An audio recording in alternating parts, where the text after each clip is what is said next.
After looking more in depth at the entirety of the Super Mario Bros. Franchise, I discovered some features that I had never come across during my playthroughs, many of which would definitely make for some interesting videos. Today's in specific focuses on items, where I think showcasing the rarest ones from each game, showing you how they work, and going over where they appear would be tons of fun. Now, what's considered an item does vary a bit, as there is a bit of a gray area when it comes to certain power-ups, enemies, objects, and even obstacles. But I'll do my best to explain why they work in this context. Oh yeah, before I get started, my name is Copycat, and if you haven't yet, then please subscribe to my channel, hitting that bell button to stay notified when I upload new videos. The game that started it all, Super Mario Bros. For the NES, doesn't have mini items, but does have two enemies that can be used as a weapon in the Koopa and Buzzy Beetle shells. The Koopas are relatively common, found throughout most of the game's levels, but the Buzzy Beetle is a bit more rare, showing up mainly in just underground stages. These two enemies are essentially the same, but the Buzzy Beetle is immune to fireballs, making it the slightly tougher, but way less popular version.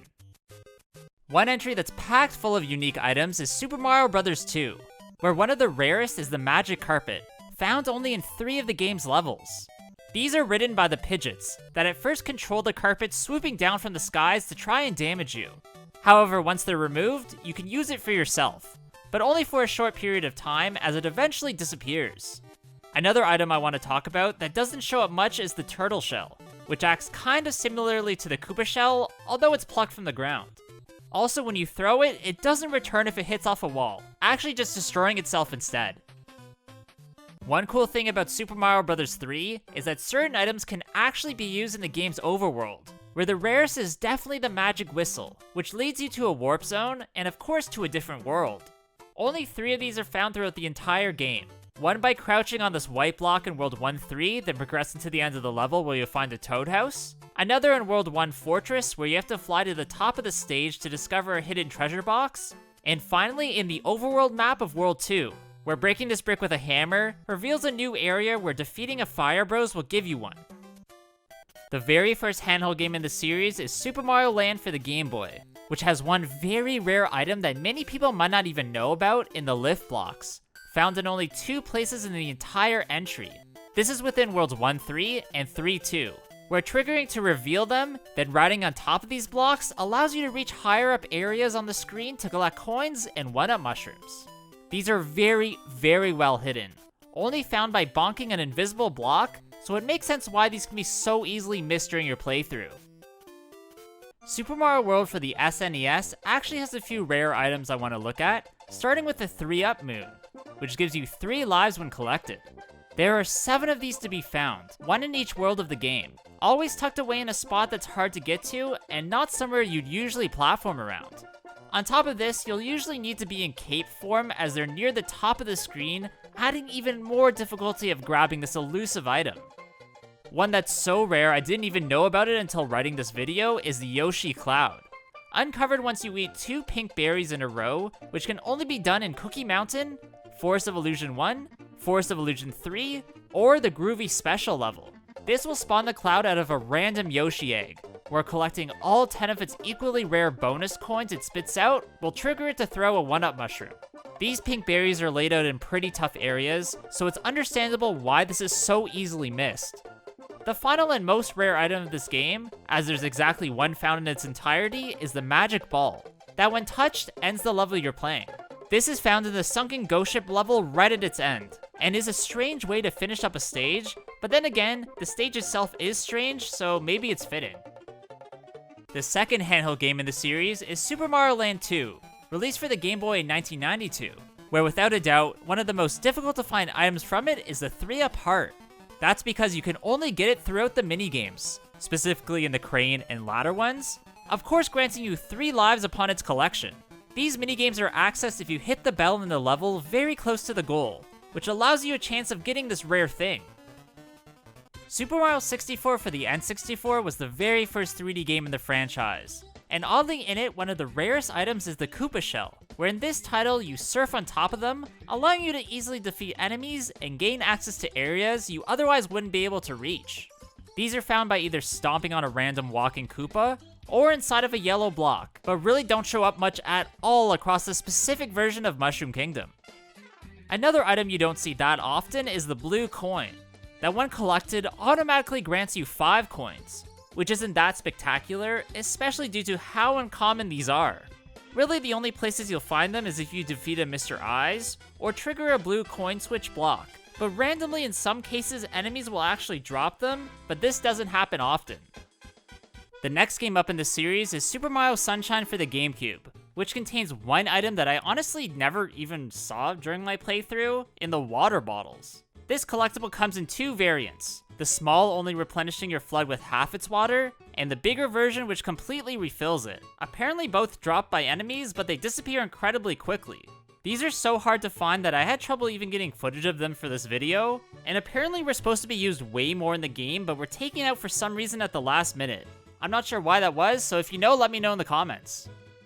Nintendo would eventually return the series to its 2D roots with New Super Mario Bros. For the portable DS system, where I guess the rarest item from the game is the flying question mark block. You can tell which level this item is as they show up in the overworld map, and when you trigger them gains you various power-ups from this entry, even including apparently a Mega Mushroom, although I've never come across one in this instance.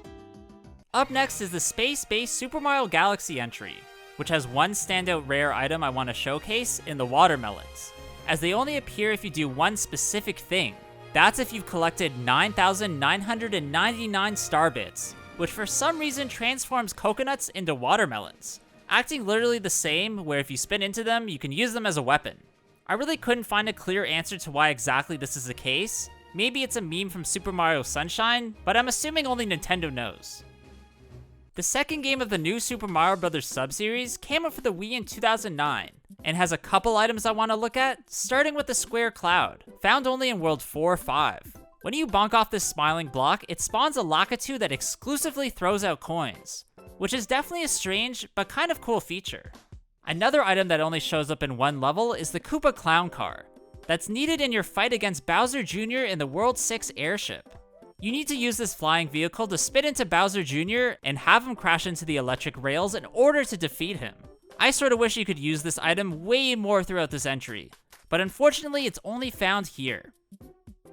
Other than watermelons, I'd have to say that the rarest item from Super Mario Galaxy 2 are Yoshi Fruit, as they only appear in specific missions throughout the different worlds, acting as a power-up as they give Yoshi different abilities. The first is the Dash Pepper, that when eaten gives you the ability to run at super fast speeds, as well as up steep platforms, on the side of walls, and even across bodies of water. The second is the Blimp Fruit, that when eaten causes Yoshi to inflate like a balloon, letting you navigate either across long gaps, or upwards in a stage. Finally, there's the Bulb Berry, that when eaten illuminates Yoshi and reveals the path in front of you that otherwise would appear invisible. Again, these aren't common things you come across, and only appear in select spots where you'd also find Yoshi. Nintendo would blend both the 2D and 3D genres with the release of Super Mario 3D Land for the 3DS, where I'd have to say that the rarest item from it are the assist blocks, that only show up basically if you suck at the game. There are 2 types of these that can appear, as the Invincibility Leaf spawns if you lost 5 lives in a row, and the P-Wing spawns if you've lost 10 in a row, with the latter just warping you to the end of the stage that you failed. In my playthroughs, I never encountered this item as I never died that many times in a stage, so these are rare in a different way than you'd expect. Next up is the handheld new Super Mario Bros. 2 that was released for the 3DS in 2012, where there's one item I can think of that you really don't see much of in Moon Coins, which are variants of star coins found only in the game's World Star. The collection of this coin is really only necessary if you want to fully 100% complete the game, and of course gain the profile stars, as they can't be used to unlock any star coin signs, but do increase the amount you have in your inventory. The final game of the new Super Mario Bros. Sub-series was first released on the Wii U, then later re-released for the Switch, where I'd have to say that once again, 3-up moons are the rarest item you can come across, but only due to a few reasons. One is that in the Wii U version, they only show up in boost mode, revealed by tapping the block they're in on the Wii U gamepad, as it makes it visible for a few seconds so that the player can bonk off it. In the Switch version, boost mode doesn't exist, so randomly the only way to collect this object is by using Toadette, as she's the only character who when hits those blocks reveals a 3-up moon other than a 1-up mushroom. One entry that's full of rare items is Super Mario 3D World. That has a few I could talk about, but I just want to look at two that I consider worth mentioning. Starting with the gold shell. This object only appears in 3 of the game's stages, and gives you a grand total of 30 coins when used before breaking. You can either run with this item to get the coins, or actually enter the shell, which I prefer, by pressing the crouch buttons. The only other item I feel like is hard to find is the Goomba mask, as it only appears in 3 specific places across all the levels. Wearing this mask causes all of the Goomba base enemies to ignore Mario, which unfortunately is a bit useless, as these are already the easiest enemies to face off against, and added to that has no effect to any other baddies who still want to kill you. Although there's a plethora of items in the absolutely massive Super Mario Odyssey, there's only one I feel like that could be considered rare, in the Life Up heart, always found in very hidden spots across the different kingdoms. This sort of power-up increases your health meter from 3 points to 6 when collected, but if you're already in that full HP stage, just gives you 10 coins. Yeah, that's it. I'm only putting these in the rare spot as they really can be very well hidden, but if you think of something else that deserves to be here, then please let me know in the comments below.